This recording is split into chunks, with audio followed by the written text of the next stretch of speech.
आदाब, आप देख रहे हैं सहारा न्यूज़ नेटवर्क का उर्दू चैनल आलमी सहारा। दिन भर की खबरों के साथ हाजिर हूं मैं सैयद मिराज। आइए डालते हैं नजर अब तक की अहम सुर्खियों पर।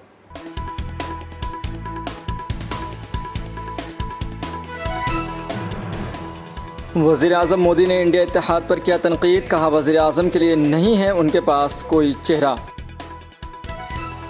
वज़ीर आला केजरीवाल के अहलिया और वज़ीर आतिशी ने तिहाड़ में केजरीवाल से की मुलाकात। साबिक़ वज़ीर आला हेमंत सोरेन की अहलिया कल्पना सोरेन ने पर्चे नामजदगी किया दाखिल। आम आदमी पार्टी के कैंपेन सॉन्ग पर इलेक्शन कमीशन ने लगाई रोक। आम आदमी पार्टी ने कहा एक गाने से डर गया तानाशाह। अमेरिका में 30 से ज़्यादा यूनिवर्सिटियों में इसराइल के खिलाफ मुजाहरा तेज़, 9 से ज़्यादा तलबा गिरफ्तार।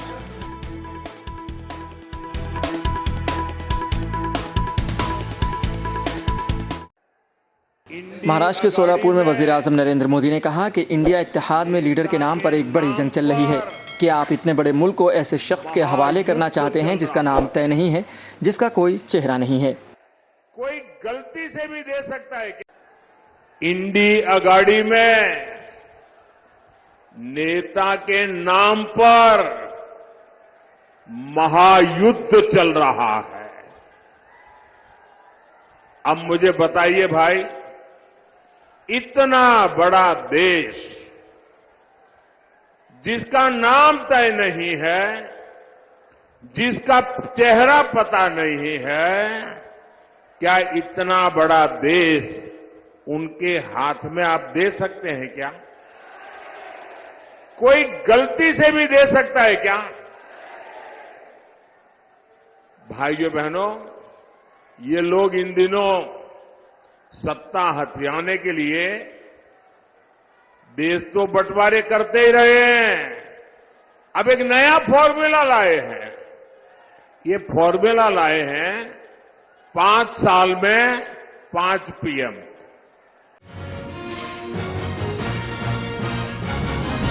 मजदूर होता है।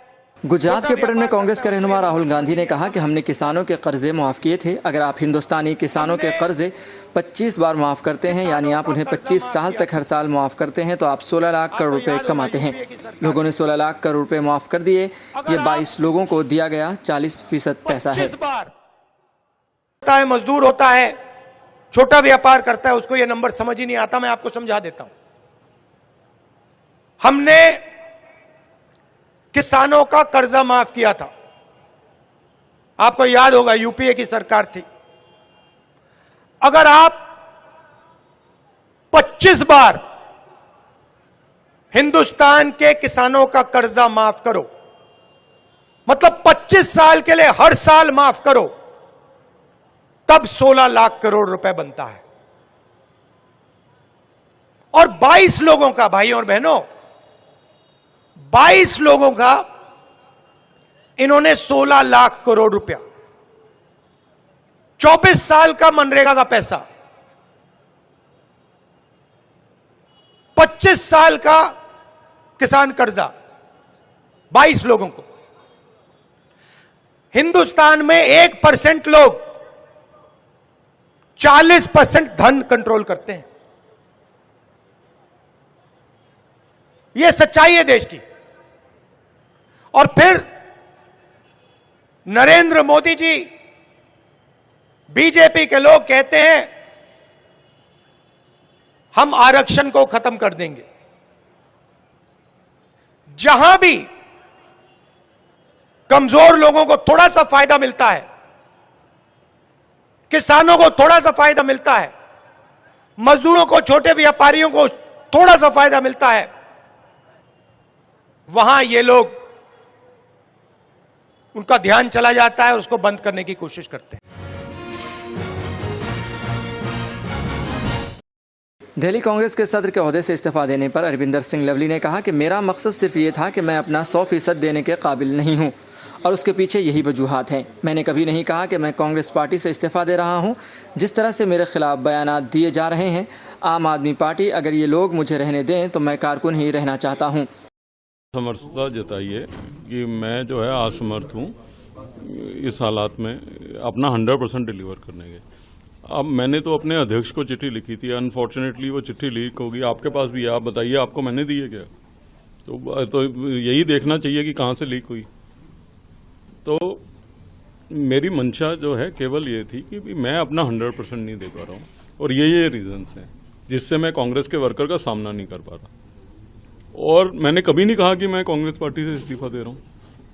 अब जिस तरीके से मेरे खिलाफ बयानबाजी हो रही है, प्रभारी बयान दे रहे हैं, आप पार्टी से दिला रहे हैं, मैं तो कार्यकर्ता रहना चाहता हूं अगर ये रहने देंगे तो।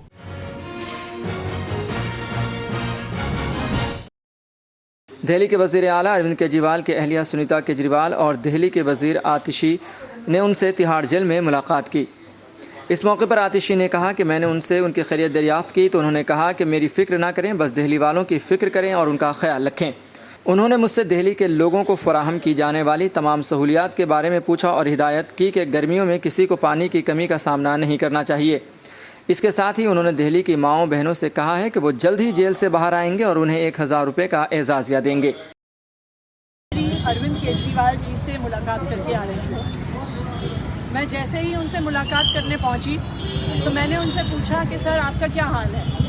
तो उन्होंने मुझे कहा कि तुम मेरी चिंता मत करो, मेरी सेहत की चिंता मत करो, तुम मुझे बताओ कि काम कैसा चल रहा है, सब कुछ ठीक है कि नहीं है, क्या स्कूलों में किताबें टाइम से पहुंच गई हैं, बच्चों को अपनी पढ़ाई में कोई दिक्कत तो नहीं आ रही। उन्होंने पूछा कि क्या मोहल्ला क्लिनिक में जो दवाइयों की समस्या चल रही थी वो समस्या हल हुई कि नहीं हुई, क्या दिल्ली को लोगों को दवाइयाँ मिल रही हैं। उन्होंने उसके बाद कहा कि ये ज़रूर इंश्योर करना कि गर्मियों का मौसम आ रहा है, दिल्ली वालों को बिल्कुल भी पानी की समस्या नहीं होनी चाहिए। उनको इस बात की चिंता है। उन्होंने अखबार में भी कई रिपोर्ट्स पढ़ी हैं, तो उन्होंने मुझे कहा है कि पानी की समस्या दिल्ली वालों को बिल्कुल भी नहीं आनी चाहिए। इस पर उन्होंने खास ध्यान देने को कहा और उन्होंने दिल्ली की महिलाओं के लिए एक संदेश दिया है। उन्होंने दिल्ली की महिलाओं के लिए संदेश दिया है कि वो जल्द बाहर आएंगे और उनका ये वादा है कि जो दिल्ली की महिलाओं को 1000 रुपये महीने देने हैं, जो सम्मान राशि देनी है, वो उसका पूरा प्लान बना रहे हैं और दिल्ली की महिलाओं को 1000 रुपये महीना अरविंद केजरीवाल जी की सरकार की तरफ से ज़रूर मिलेगा।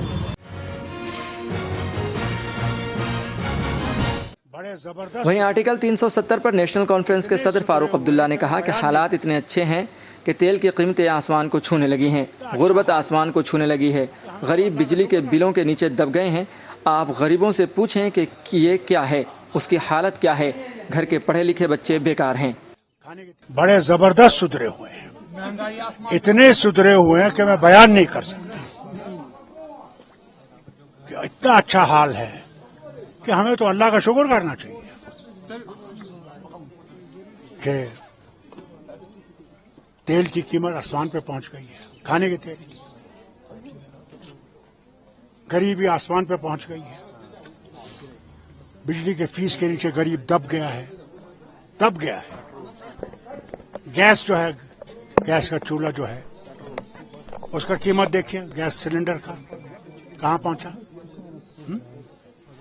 ये आप गरीब से पूछिए, उस इंसान से पूछिए, मुझसे क्या पूछ रहे हैं आप कॉमन आदमी से पूछिए उसका हाल क्या है। पढ़े लिखे बच्चे बच्चियां घर में हैं, बेकार हैं, जहर खाने पे पहुंचे हैं।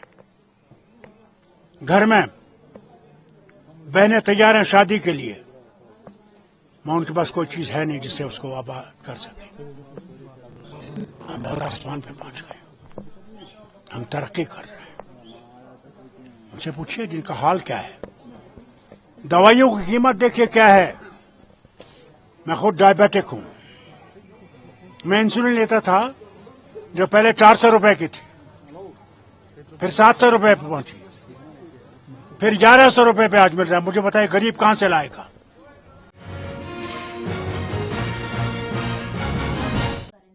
छत्तीसगढ़ के बिलासपुर में कांग्रेस लीडर सचिन पायलट ने कहा, हमने मुल्क भर में मुहिम चलाई है, तब्दीली का माहौल है, लोग तब्दीली चाहते हैं, वो उन्हीं पुराने बयानात और वादों से तंग आ चुके हैं।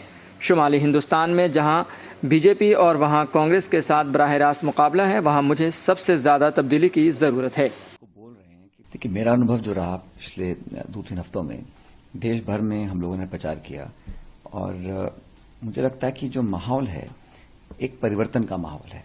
लोग दबी जुबान इस बात को बोल रहे हैं कि 10 साल से लगातार पूर्ण बहुमत की सरकार 2 बार हमने बनाई, हमको जो आश्वासन दिए, जो वादे किए, उसको पूरा नहीं कर सके और अब पुनः जो चुनाव हो रहे हैं उसमें लोग कहीं ना कहीं एक चेंज चाहते हैं, ऊब चुके हैं उन्हीं बातों से, उन्हीं जुमलों से, उन्हीं वादों से। और ये चेंज तब होता है जब सामूहिक लोगों का, इसमें कोई एक प्रांत या एक समुदाय या एक सेक्शन की बात नहीं है, लगभग सभी लोगों का मन है कि बदलाव होना चाहिए। और जो उत्तर भारत है जहां पर बीजेपी कांग्रेस का सीधा कंटेस्ट है, वहां पर सबसे ज्यादा मुझे एक बदलाव की आहट दिख रही है और यहां पर लोग इलेक्शन फॉर चेंज करेंगे, मतदान करेंगे और कांग्रेस को अच्छा बहुमत मिलेगा, ऐसा मैं मानता हूं, खासकर उन स्टेट्स में जहां बाइपोलर कॉन्टेस्ट है कांग्रेस और बीजेपी का।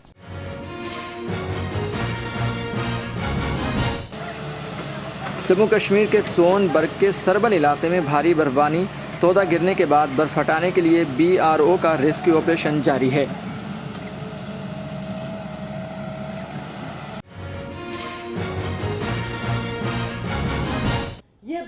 आम आदमी पार्टी के कैंपेन सॉन्ग पर रोक लगाने पर रद्द-ए-अमल जाहिर करते हुए आप लीडर आतिशी ने कहा कि एक गाने से डर गया तानाशाह। उन्होंने कहा कि बीजेपी के एक और सियासी हथियार इलेक्शन कमीशन ने आपके कैंपेन सॉन्ग पर रोक लगा दी है।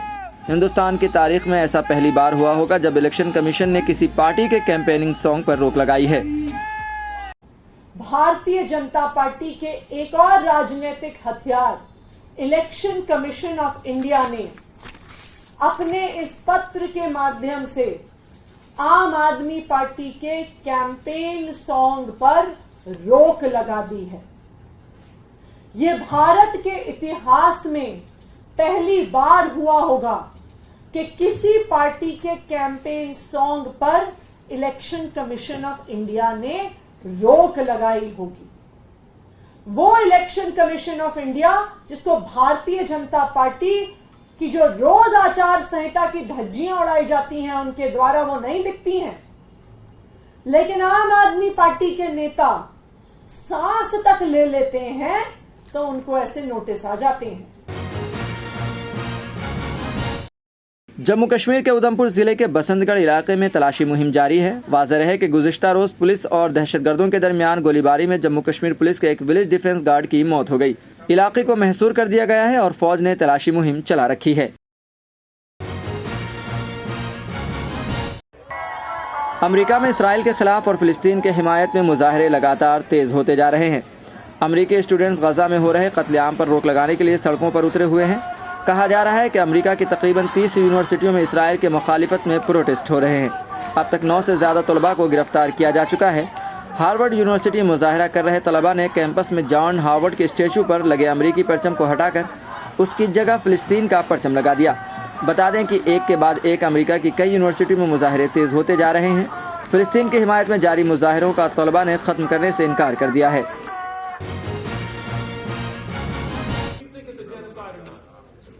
अमेरिका की मोरहाउस यूनिवर्सिटी के तलबा ने यूनिवर्सिटी के वाइस चांसलर से कहा कि हम यूनिवर्सिटी में ग्रेजुएशन तकरीर करने के लिए बाइडन की दावत को मुसरत करते हैं, क्योंकि हमारी हुकूमत गजा में कत्लेआम होने के बावजूद इसराइल को मुसलसल ज़्यादा हथियार बेच रही है।